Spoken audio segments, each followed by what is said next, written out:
Hi, I'm Simon Halbert. You're visiting ShowbizMonkeys.com. Get in touch with your inner monkey. Around this town, I'm alright. Around this town, I'm alright. I mean, no consequence when you playing with the fire. Move to the left, man. Hi, Erica. Hello. Hey, Mark, how you doing? Not bad. How are you doing this morning? I am superb. Is it morning where you are? Technically for another 25, 35 minutes, yeah. Excellent. Where are you? I'm in Vancouver. Superb. Well, we are in Montreal, so we're kind of bookending the world. So I'd like to just first ask you, how did you first get involved in joining Cirque du Soleil? I was a gymnast for 11 years growing up, and I had been in and out of theater since I was a kid, as well as vocal music. So I took an interest in Cirque du Soleil as soon as I heard of the fact that this place existed that had kind of married like theater as well as acrobatics as well as music, and was doing it at this extraordinary, crazy artistic level, and took a great interest in it. So I ended up auditioning right after high school. I literally flew out to Las Vegas after I graduated and ended up doing a meeting with somebody from Cirque. They called me back, and I think that October I went and did a full audition. And then they called me and said that we would like to offer you a contract in Mystère, so please be in Montreal in 2 weeks, and you will go straight from there to Las Vegas and probably never go home again. That's how it happened. So had you seen Cirque du Soleil growing up, or was your first experience with it when you auditioned?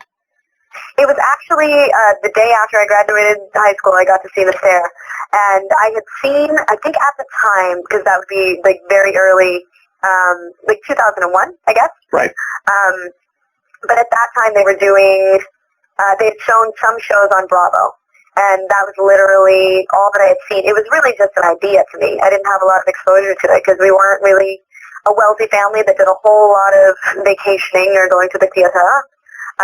Like we really appreciated art, it just wasn't really within our realm. Right.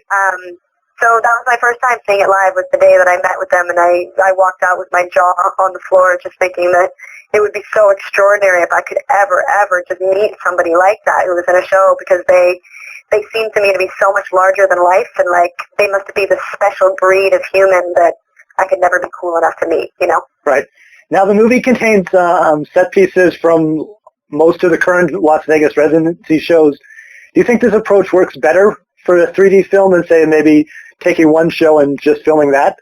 I think what they wanted to do was give an opportunity for Cirque du Soleil and Las Vegas shows in particular to be accessible to a larger audience. And while you do have, they call them kind of within the Cirque world, captations, which is when they film one show, and they'll often make a DVD and it'll be shown on Bravo or picked up by fans, and it's a really cool thing. But I think that they were really excited about the opportunity to not just show the world that what they were already doing, but I think it's Cirque's nature to always want to innovate and to be creative and use it as an opportunity to flex another creative muscle. So they brought Adam Adamson on board, and he had this vision for how he could create this narrative tale that would be set inside the world of Cirque du Soleil rather than just about, you know, the acts of Cirque du Soleil. I think they wanted it to be more than just a straight-up performance film. Now, Cirque is known for its visual spectacle. How does this sort of translate to a movie screen? Visually, it's breathtaking. It's unbelievable.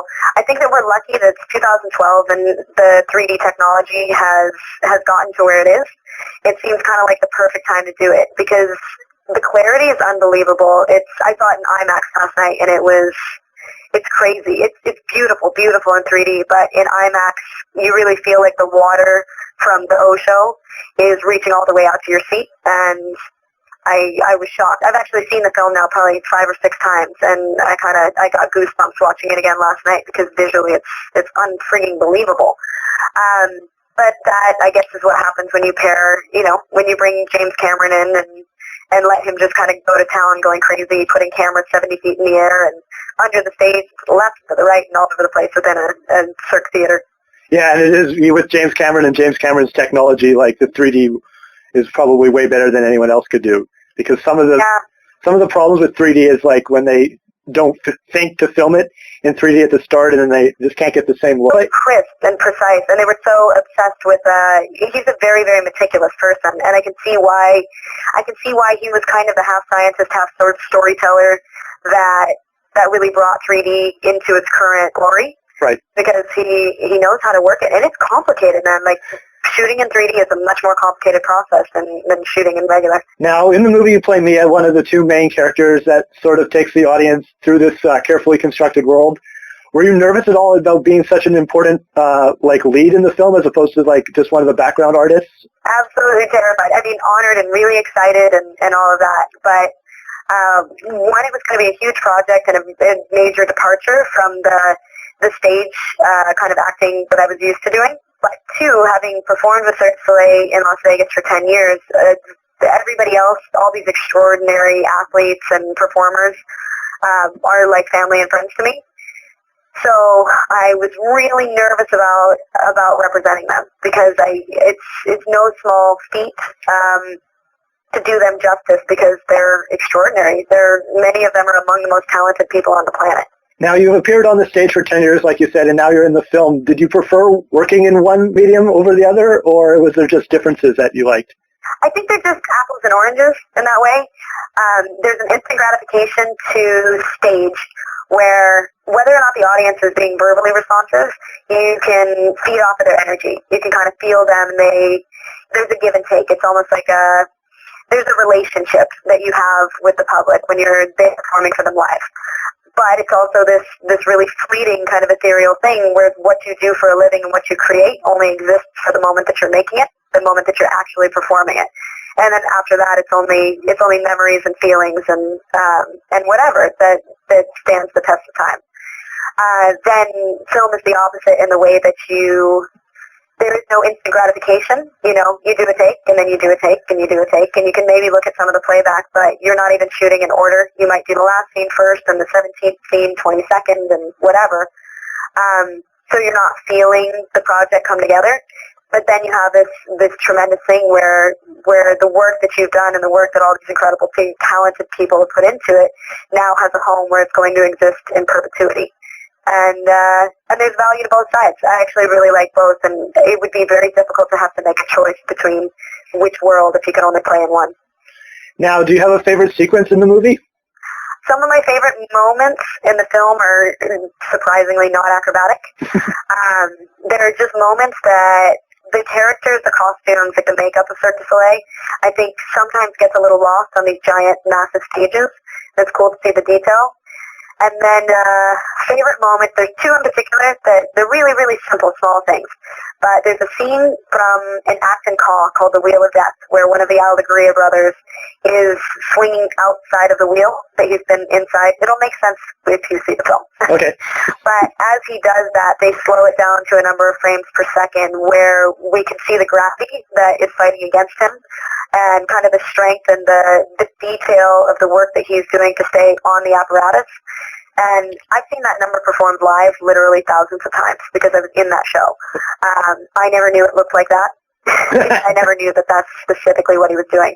And that's like just a really brief 1 second thing at a scene in O where this girl is being flung up from this guy's hands and she's landing on a platform that's about 4 inches wide. And you don't know from the audience that what she's doing is so difficult because you just assume that she's got 3 feet, to find her footing.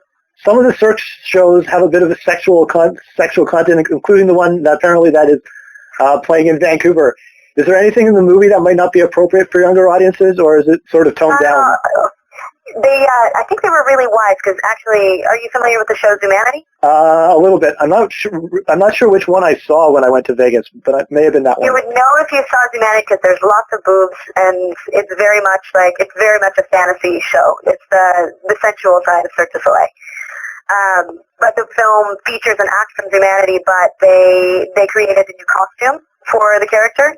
And they just modified it slightly, just the style of performance, the intention with which she does it. It's this really extraordinary contortion, hand balancing number in this water bowl apparatus. And while it has sexual undertones in the show, it doesn't at all in the film.